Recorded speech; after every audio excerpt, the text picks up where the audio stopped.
ദൈവത്തിൻ്റെ അതിപരിശുദ്ധ നാമം വാഴ്ത്തപ്പെടുമാറാകട്ടെ. ഒരു കഷ്ട അനുഭവ ദിനങ്ങളിലേക്ക് നാം ഓരോരുത്തരും പ്രവേശിച്ചിരിക്കുകയാണ്. ലൗകിക രക്ഷകനാകുന്ന ക്രിസ്തു നമുക്ക് വേണ്ടി കഷ്ടം അനുഭവിച്ചതായ, നമുക്ക് വേണ്ടി തൻ്റെ ജീവനെ മറുവിലയായി തന്നതായ ആ നല്ല അനുഭവത്തെ ഓർക്കുകയും ധ്യാനിക്കുകയും നമ്മുടെ ജീവിതങ്ങളെ ആ കർത്താവിൻ്റെ പാദപീഠത്തിൽ സമർപ്പിക്കുകയും ചെയ്യേണ്ടുന്ന ദിനങ്ങളിലാണ് നാം പ്രവേശിച്ചിരിക്കുന്നത്. തീർച്ചയായും ഈ ദിനങ്ങളിൽ നമ്മെ തന്നെ ഒന്ന് ശാന്തമായി ശോധന ചെയ്യുക. ഈ നോയൻപ് ദിനങ്ങളിൽ നമ്മുടെ ജീവിതത്തെ എത്രത്തോളം നമുക്കൊന്ന് ക്രമീകരിക്കുവാൻ കഴിഞ്ഞുവെന്ന് ശോധന ചെയ്യുക. ഇതുവരെയും ഒരുപക്ഷേ ജീവിതത്തെ ഒന്ന് ശോധന ചെയ്യുവാൻ കഴിഞ്ഞില്ല എങ്കിൽ, ദൈവം ആഗ്രഹിക്കുന്നത് പോലെ നമ്മുടെ ജീവിതങ്ങളെ ഒന്ന് വിട്ടുകൊടുക്കുവാൻ, ഒന്ന് ഏൽപ്പിച്ചു കൊടുക്കുവാൻ, ദൈവകരങ്ങളിൽ സമർപ്പിക്കുവാൻ നമുക്ക് കഴിഞ്ഞില്ല എങ്കിൽ, ഈ ദിനങ്ങളിൽ പിന്നെയും കർത്താവ് നമുക്ക് അവസരം നൽകുകയാണ്. കർത്താവ് നമുക്ക് വേണ്ടി കാത്തു നിൽക്കുകയാണ്. പ്രിയമുള്ളവർ, നമ്മുടെ ജീവിതങ്ങളെ കർത്താവിന് വേണ്ടി സമർപ്പിക്കാം. എന്നെയും അവിടുന്ന് ഏറ്റുകൊള്ളണമേ. അങ്ങ് ആഗ്രഹിക്കുന്നത് പോലെ ജീവിക്കുവാൻ എന്നെയും അവിടുന്ന് സഹായിക്കണമേ എന്ന പ്രാർത്ഥനയോടുകൂടെ ദൈവസാന്നിധ്യത്തിൽ നമുക്കെല്ലാവർക്കും ആയിരിക്കാം. നിങ്ങൾക്കെല്ലാവർക്കും വീണ്ടും വരുമെന്ന് അരുൾ ചെയ്ത കർത്താവിൻ്റെ നാമത്തിലുള്ള എൻ്റെ സ്നേഹവന്ദനത്തെ ഞാൻ അറിയിക്കട്ടെ. ഇന്ന് ചിന്തയ്ക്ക് ആധാരമായി വേർതിരിച്ചിരിക്കുന്നതായ വേദഭാഗം അപ്പോസ്തലനായ പൗലോസ് ഫിലിപ്പിയർക്ക് എഴുതിയ ലേഖനം 2-ാം അധ്യായം അതിൻ്റെ 6, 7, 8 വാക്യങ്ങൾ ഞാൻ വായിക്കുവാൻ ആഗ്രഹിക്കുകയാണ്. ഫിലിപ്പിയർക്ക് എഴുതിയ ലേഖനം 2-ാം അധ്യായം അതിൻ്റെ 6, 7, 8 വാക്യങ്ങൾ. അവൻ ദൈവരൂപത്തിൽ ഇരിക്കെ ദൈവത്തോടുള്ള സമത്വം മുറുകെ പിടിച്ചുകൊള്ളണം എന്ന് വിചാരിക്കാതെ ദാസരൂപം എടുത്തു. മനുഷ്യ സാദൃശ്യത്തിലായി തന്നെത്താൻ ഒഴിച്ച വേഷത്തിൽ മനുഷ്യനായി വിളങ്ങി തന്നെത്താൻ താഴ്ത്തി മരണത്തോളം, ക്രൂശിലെ മരണത്തോളം തന്നെ അനുസരണമുള്ളവനായി തീർന്നു.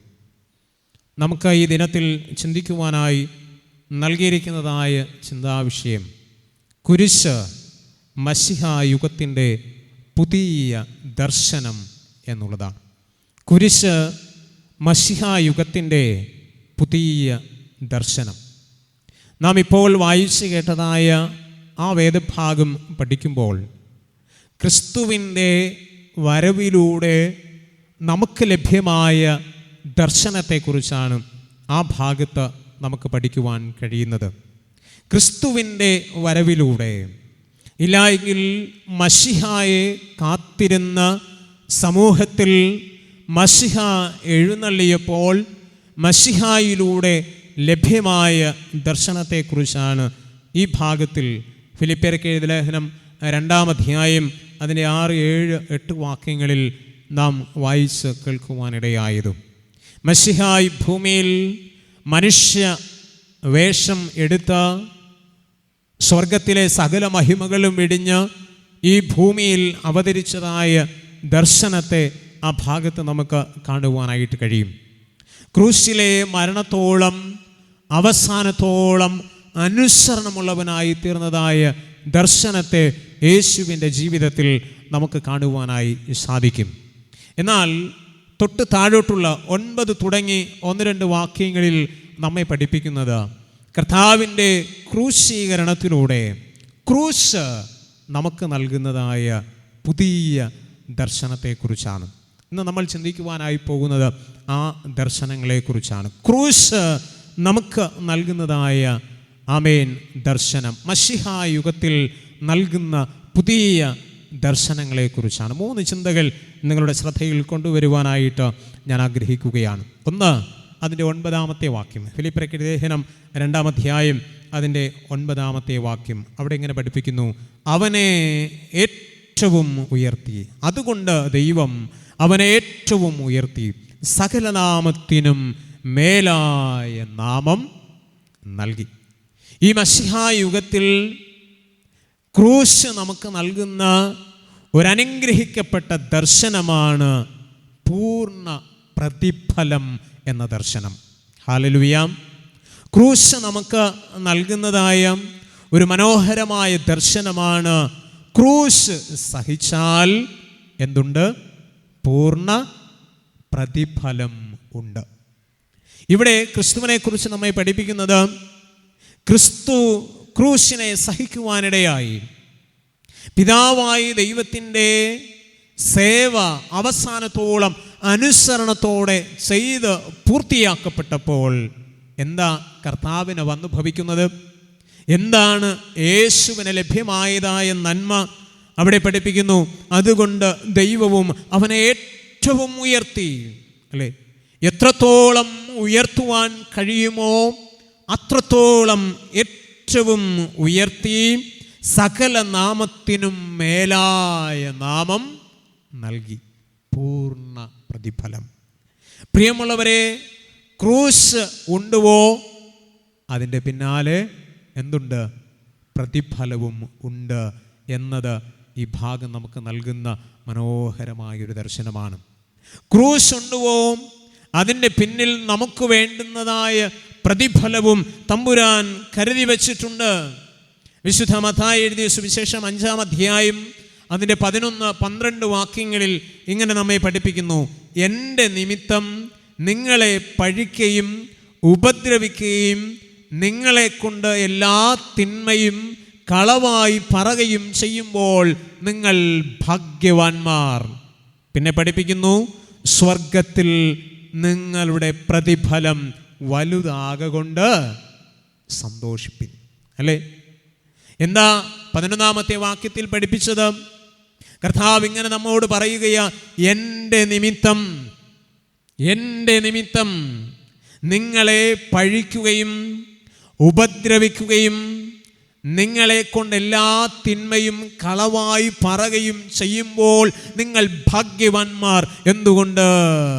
ഈ ക്രൂശ് സഹിക്കുമ്പോൾ നിങ്ങളുടെ പ്രതിഫലം വലുതാകുന്നു. അല്ലേ? നിങ്ങളുടെ പ്രതിഫലം വലുതാകുന്നു. നമുക്ക് മുൻപിൽ ഇതുപോലുള്ളതായ ശോധനകൾ, പ്രതികൂലങ്ങൾ, സഹനത്തിൻ്റെ അനുഭവങ്ങൾ ഒരുപാട് കടന്നു വരുമ്പോൾ അതിനെയൊക്കെ ജീവിതത്തിൽ ഏറ്റെടുക്കുന്നവരാണോ? തമ്പുരാൻ നമുക്ക് നൽകുന്നൊരു ദർശനമുണ്ട്. ക്രൂശ് നമുക്ക് നൽകുന്നൊരു ദർശനമുണ്ട്. ഇതിൻ്റെ അവസാനം ഒരു പ്രതിഫലം നിനക്കുണ്ട്. പ്രിയമുള്ളവരെ, നമ്മെ കൈവിടുന്ന ഒരു കർത്താവല്ല, നമ്മെ ഉപേക്ഷിച്ച് കളയുന്ന ഒരു കർത്താവല്ല നമുക്കുള്ളത്. ക്രൂശിൻ്റെ അനുഭവങ്ങൾ ജീവിതത്തിൽ കടന്നു വരുന്നുവെങ്കിൽ പ്രിയമുള്ളവരെ, അതിൻ്റെ പിന്നാലെ ഒരു മഹാപ്രതിഫലമുണ്ട്. ഒരു മഹാപ്രതിഫലമുണ്ട്. ഭക്തൻ പറയുന്നത് പോലെ അവൻ പറയുകയാണ്, എനിക്ക് പ്രശംസിപ്പാനുള്ളത് കർത്താവായ യേശു ക്രിസ്തുവിൻ്റെ ക്രൂശിലാണ് എന്ന് പറഞ്ഞാൽ എന്നെ ഞാനാക്കിയത് ഈ ക്രൂശാണ്. ഹല്ലേലൂയ. പ്രിയമുള്ളവരെ, ഇന്ന് ഈ പകലിൽ നമുക്കും പറയുവാൻ കഴിയണം, ഇന്ന് എന്നെ ഞാനാക്കി നിർത്തിയിരിക്കുന്നത് ഈ ക്രൂശാണ്. ഈ ക്രൂശിലൂടെയുള്ള പ്രതിഫലം ഞാൻ അനുഭവിച്ചത് കൊണ്ടാണ്. ഈ ബോധം നമുക്കെല്ലാവർക്കും ഉണ്ടായിരിക്കണം. പ്രിയമുള്ളവരെ, അപ്പോസ്തലൻ പറയുന്നത് പോലെ, അതുകൊണ്ട് എനിക്ക് പ്രശംസിപ്പാനുള്ളത് ഈ ക്രൂശിലാണ്. ഈ ക്രൂശാണ് എന്നെ ഉയർത്തിയത്. ഇതിൽ പൂർണ്ണ പ്രതിഫലമുണ്ട് എന്ന് നമുക്ക് വിശ്വസിക്കുവാൻ കഴിയണം. ലൂക്കോസ് എഴുതിയ സുവിശേഷം 6-ാം അധ്യായം അതിൻ്റെ 35-ാമത്തെ വാക്യം. ലൂക്കോസ് സുവിശേഷം 6-ാം അധ്യായം അതിൻ്റെ 35-ാമത്തെ വാക്യം, നിങ്ങളോ ശത്രുക്കളെ സ്നേഹിപ്പിൻ, അവർക്ക് നന്മ ചെയ്യുവിൻ, ഒന്നും പകരം ഇച്ഛിക്കാതെ കടം കൊടുപ്പിൻ, എന്നാൽ നിങ്ങളുടെ പ്രതിഫലം വളരെ ആകും. എന്നാൽ നിങ്ങളുടെ പ്രതിഫലം വളരെയാകും. എന്താ നിങ്ങൾ ചെയ്യേണ്ടത്? നിങ്ങളുടെ ശത്രുക്കളെ സ്നേഹിക്കുക. അല്ലേ? എന്ന് പറഞ്ഞാൽ നിങ്ങൾക്ക് ക്രൂശ് തന്നവരെ സ്നേഹിക്കുക. അല്ലേ? നിങ്ങൾക്ക് ക്രൂശ് തന്നവരെ സ്നേഹിക്കുക. എന്താ യേശു കർത്താവ് നമ്മെ പഠിപ്പിച്ചത്? തൻ്റെ ചുമലിൽ ക്രൂശ് വച്ചു കൊടുത്തവരെ സ്നേഹിക്കുകയാ, പിതാവിനോട് അപേക്ഷിക്കുകയാ, പിതാവേ, ഇവർ ചെയ്യുന്നത് ഇന്നതെന്നറിയായികയാൽ ഇവരോട് ക്ഷമിക്കണമേ, ഇവരോട് ക്ഷമിക്കണമേ. നമ്മുടെ പ്രതിഫലം പൂർണ്ണതയുള്ളതാകുവാൻ, നമ്മുടെ പ്രതിഫലം വർദ്ധിച്ചു വരുവാൻ ശത്രുക്കളെ സ്നേഹിക്കുക എന്ന് കർത്താവ് നമ്മെ പഠിപ്പിക്കുകയാണ്. പ്രിയമുള്ളവരെ, പൂർണ്ണ പ്രതിഫലത്തിനായി ദൈവസന്നിധിയിൽ നമുക്ക് വിനയപ്പെടുവാൻ കഴിയണം. ക്രൂശ് വച്ചു തന്നവർ അനേകർ നമ്മുടെ മുൻപിലുണ്ടായിരിക്കും. യോസേഫ് ചെയ്തതുപോലെ, സ്വന്തം സഹോദരങ്ങളോട് ക്ഷമിച്ചതുപോലെ, സ്തേഫാനോസ് ചെയ്തതുപോലെ, തന്നെ കല്ലെറിയുന്നവർക്ക് വേണ്ടി അവൻ പ്രാർത്ഥിച്ചപ്പോൾ, പ്രിയമുള്ളവരെ, സ്വർഗം അവനെ എടുത്തുകൊണ്ടു പൂർണ്ണമായി പ്രതിഫലം നൽകി അനുഗ്രഹിച്ചവനായ ദൈവം നമ്മുടെയും ജീവിതത്തിൽ നമുക്ക് ക്രൂശിൻ്റെ അനുഭവങ്ങൾ തന്ന ഒത്തിരി പേരുണ്ടായിരിക്കാം. അതിൻ്റെ പിന്നിൽ ഒരു പ്രതിഫലമുണ്ട്, അത് നാം അനുഭവിക്കുക തന്നെ ചെയ്യും. ഈ മശിഹായുഗത്തിൽ ക്രൂശ് നൽകുന്ന ഒരു മനോഹരമായ ദർശനമാണ് പൂർണ്ണമായ പ്രതിഫലം. ക്രൂശുണ്ടുവോ അവിടെ പ്രതിഫലവുമുണ്ട്, പൂർണ്ണ പ്രതിഫലവുമുണ്ട് എന്നുള്ളതാണ്. നാം ഇന്ന് വായിച്ചു കേട്ടതായ അപ്പോസ്തലനായ പൗലോസ് കൊരിന്ത്യർക്ക് എഴുതിയ 2-ാമത്തെ ലേഖനം 1-ാം അധ്യായം അതിൻ്റെ 8, 9, 10 വാക്യങ്ങളിൽ ഇങ്ങനെ നമ്മെ പഠിപ്പിക്കുന്നു. 2 കൊരിന്ത്യർ 1-ാം അധ്യായം അതിൻ്റെ 8, 9, 10 വാക്യങ്ങൾ. അവിടെ അപ്പോസ്തലനായ പൗലോസ് ഇങ്ങനെ പറയുകയാണ്: ആസ്യയിൽ ഞങ്ങൾക്കുണ്ടായ കഷ്ടം നിങ്ങൾ അറിയാതിരിപ്പാൻ ഞങ്ങൾക്ക് മനസ്സില്ല. ജീവനോടിരിക്കുമോ എന്ന് നിരാശ തോന്നുമാറ് ഞങ്ങൾ ശക്തിക്കുമീതെ അത്യന്തം ഭാരപ്പെട്ടു. അതേ, ഞങ്ങളിൽ അല്ല, മരിച്ചവരെ ഉയർപ്പിക്കുന്ന ദൈവത്തിൽ തന്നെ ആശ്രയിപ്പാൻ തക്കവണ്ണം ഞങ്ങൾ മരിക്കും എന്ന് ഉള്ളിൽ നിർണയിക്കേണ്ടി വന്നു. അടുത്ത വാക്യം, 9-ാമത്തെ വാക്യം: ഇത്ര ഭയങ്കര മരണത്തിൽ നിന്നും ദൈവം ഞങ്ങളെ വിടുവിച്ചു. ഹല്ലേലൂയ. പ്രിയമുള്ളവരെ, കർത്താവിന് വേണ്ടി ദൈവത്തിൻ്റെ ഭക്തന്മാർ കഷ്ടം സഹിച്ചു. കർത്താവിന് വേണ്ടി കഷ്ടം സഹിച്ച് ചിലപ്പോൾ സ്വജനത്താലുള്ള പീഡനങ്ങളായിരിക്കാം, വാക്കുകൾ കൊണ്ടുള്ളതായ നിന്ദകളായിരിക്കാം, പരിഹാസമായിരിക്കാം. ഇതൊക്കെ സഹിച്ചുകൊണ്ട് അവർ കാക്ഷിച്ചിരുന്നത് മരണമാണ്. ഞങ്ങൾ നിശ്ചയമായി മരിക്കും, ഈ കഷ്ടതയിൽ ഞങ്ങൾ തീർച്ചയായും നശിച്ചു പോകും. ഭക്തൻ പറയുന്നുണ്ട്: മരണപാശങ്ങൾ എന്നെ ചുറ്റി, പാതാള വേദനകൾ എന്നെ പിടിച്ചു. അത്ഭുതകരമായ സാക്ഷ്യം എന്ത് എന്നറിയാമോ? എങ്കിലും യഹോവ അവ എല്ലാറ്റിൽ നിന്നും എന്നെ വിടുവിച്ചു. അല്ലേ? ഇവിടെയും അപ്പോസ്തലനായ പൗലോസ് പറയുന്നത് അത് തന്നെയാണ്. ഇത്ര വലിയ മരണത്തിൽ നിന്നും എന്നെ രക്ഷിച്ചവനായ ദൈവം. അല്ലേ? ഇത്ര വലിയ മരണത്തിൽ നിന്നും എന്നെ രക്ഷിച്ചവനായ ദൈവം, ഇത്ര ഭയങ്കര മരണത്തിൽ നിന്നും എന്നെ രക്ഷിച്ചവനായ ദൈവം ഇപ്പോൾ രക്ഷിച്ചു. പിന്നെ പറയുന്നു, ഇനിയും രക്ഷിക്കും, ഇനിയും രക്ഷിക്കും. ജീവിതത്തിൽ കഷ്ടതയുടെ അനുഭവങ്ങൾ, ക്രൂശിൻ്റെ അനുഭവങ്ങൾ കടന്നു വരുമ്പോൾ ഒരു ഭക്തന് പ്രശംസിപ്പാൻ ഒന്നുണ്ട്, ഒരു ഭക്തന് സന്തോഷിപ്പാൻ ഒരു വകയുണ്ട്. അതെന്ത് എന്നറിയാമോ? ഇത്ര ഭയങ്കര കഷ്ടതയിൽ നിന്നും എന്നെ രക്ഷിപ്പാൻ ഒരുവനുണ്ട് എന്നതാണ്. നമ്മുടെ ഏതൊരു ക്രൂശിൻ്റെ അനുഭവത്തിലും നമ്മെ രക്ഷിപ്പാൻ കർത്താവുണ്ട്. ക്രൂശ് നൽകുന്ന ഒന്നാമത്തെ ദർശനം ഈ മശിഹായുഗത്തിൽ, പുതിയ ദർശനം, അതിൽ പൂർണ്ണ പ്രതിഫലം ഉണ്ട് എന്നുള്ളതാണ്. പൂർണ്ണ പ്രതിഫലം ഉണ്ട് എന്നുള്ളതാണ്. പൂർണ്ണ പ്രതിഫലം നൽകുന്നതായ ക്രൂശിനെ ജീവിതത്തിൽ ഏറ്റെടുക്കുവാൻ നമുക്ക് കഴിയണം. അതിൻ്റെ 10-ാമത്തെ വാക്യം, ഫിലിപ്പിയർക്ക് എഴുതിയ ലേഖനം 2-ാം അധ്യായം അതിൻ്റെ 10-ാമത്തെ വാക്യത്തിൽ അടുത്ത ദർശനത്തെക്കുറിച്ച് പഠിപ്പിക്കുന്നത് ഇങ്ങനെയാണ്: അങ്ങനെ യേശുവിൻ്റെ നാമത്തിങ്കൽ സ്വർലോകരുടെയും ഭൂലോകരുടെയും അധോലോകരുടെയും മുഴങ്കാലൊക്കെയും മടങ്ങും. അങ്ങനെ യേശുവിൻ്റെ നാമത്തിങ്കൽ സ്വർലോകരുടെയും ഭൂലോകരുടെയും അധോലോകരുടെയും മുഴങ്കാലൊക്കെയും മടങ്ങും. ഇത് നമുക്ക് നൽകുന്ന ദർശനം പൂർണ്ണമായ ദൈവശക്തിയുടെ ദർശനമാണ്. ദൈവശക്തിയുടെ ദർശനമാണ്. പ്രിയമുള്ളവരെ, കർത്താവിൻ്റെ നാമം എവിടെ ഉയരുന്നുവോ അവിടെ തിന്മശക്തികൾക്ക് നിലനിൽപ്പില്ല. എവിടെ ദൈവനാമം ഉയരുന്നുവോ, യേശു എന്ന നാമത്തെ എവിടെ ഉയർത്തുന്നുവോ അവിടെ സ്വർലോകരുടെയും ഭൂലോകരുടെയും അധോലോകരുടെയും മുഴങ്കാലൊക്കെയും മടങ്ങും. അതിനും മീതെ ശക്തിയുള്ള നാമമാണ് യേശു എന്ന നാമം. ഹല്ലേലൂയ. പ്രിയമുള്ളവരെ, ദൈവശക്തി, അതാണ് മശിഹായുഗത്തിൽ ക്രൂശ് നമുക്ക് നൽകുന്ന മറ്റൊരു ദർശനം. ഈ ശക്തി നമ്മോട് കൂടെയുണ്ട്.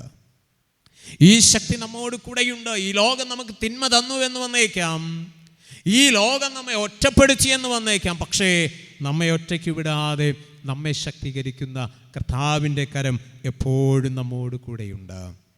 നാം ഇന്ന് പ്രതിവാക്യമായി ചൊല്ലിയ 73-ാം സങ്കീർത്തനം നാം പഠിക്കുമ്പോൾ 73-ാം സങ്കീർത്തനം അതിൻ്റെ 23-ാമത്തെ വാക്യത്തിൽ ഇങ്ങനെ പഠിപ്പിക്കുന്നുണ്ട്: എന്നിട്ടും ഞാൻ എപ്പോഴും നിൻ്റെ അടുക്കലിരിക്കുന്നു, നീ എന്നെ വലം കൈക്ക് പിടിച്ചിരിക്കുന്നു.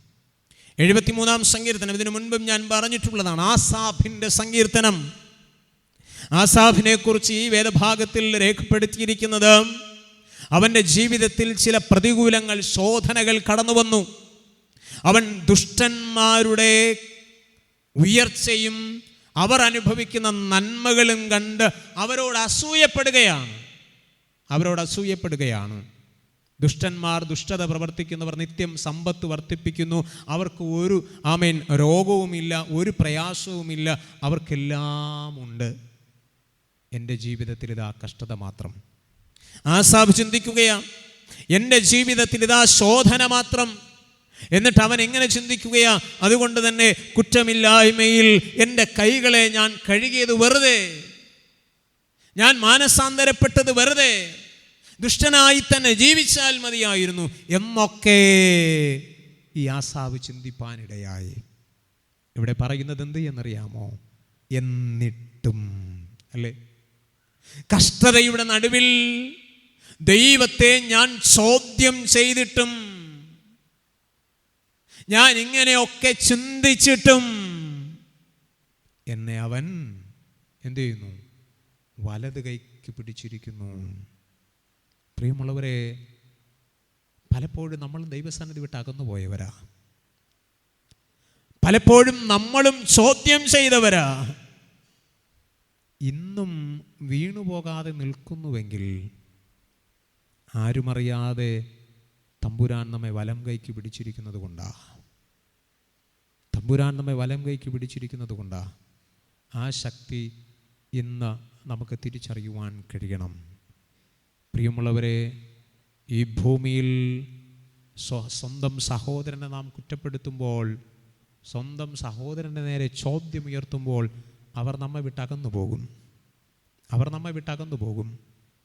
പക്ഷേ തമ്പുരാൻ്റെ മുൻപിൽ പലപ്പോഴും നമ്മൾ പരിഭവങ്ങൾ പറയുമ്പോൾ, ചോദ്യങ്ങൾ ഉയർത്തുമ്പോൾ നമ്മെ വിട്ടകന്നു പോവുകയല്ല, നമ്മുടെ കരം പിടിച്ചിരിക്കുകയാണ്. തമ്പുരാൻ്റെ ഉള്ളിലൊരു പ്രതീക്ഷയുണ്ട്.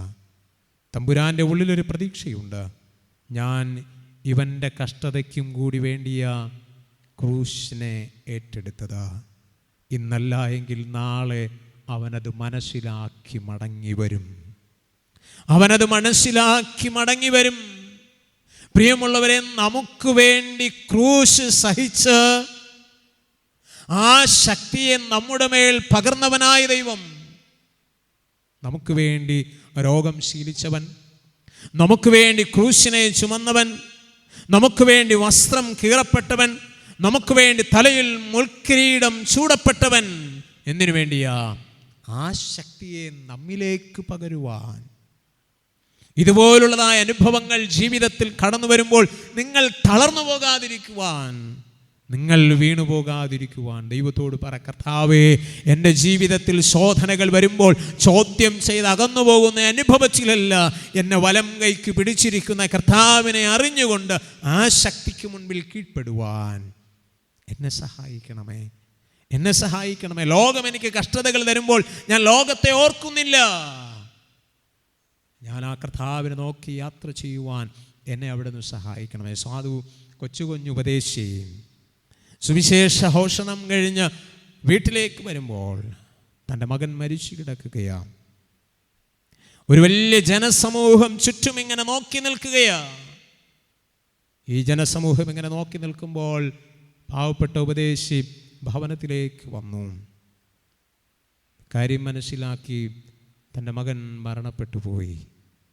ഈ വേദനയുടെ നിമിഷങ്ങളിൽ ഈ ഉപദേശിയുടെ പ്രതികരണം എന്തായിരിക്കും എന്ന് കാണുവാൻ ജനം ഇങ്ങനെ ആകാംക്ഷയോടെ നോക്കി നിൽക്കുകയാണ്.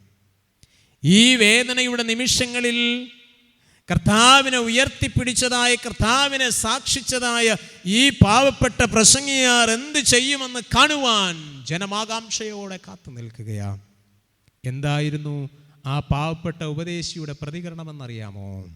ആ ഭക്തനായ മനുഷ്യൻ ഇങ്ങനെ പ്രതികരിച്ചു: ലോകത്തെ ഞാൻ ഓർക്കുന്നില്ല,